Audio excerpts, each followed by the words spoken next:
For the development of the 3D floor plan, we first gathered all essential project information, including CAD drawings, detailed plans, material specifications, color schedules, and reference materials.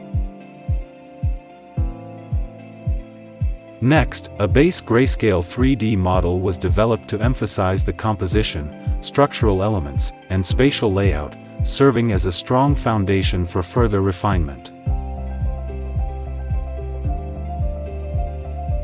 A white render was shared with the client to collect feedback and obtain approval.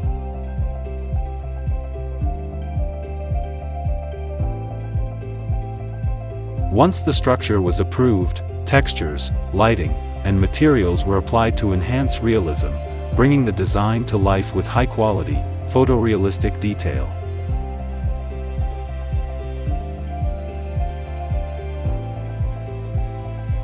After receiving the client's feedback, we made the required revisions to the 3D model and shared updated versions for review, continuing to refine the design until complete client satisfaction was reached.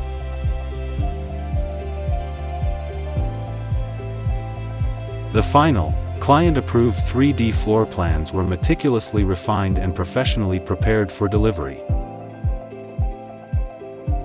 The final version was prepared and delivered to the client, ensuring a seamless and timely handover characterized by efficiency, precision, and collaboration.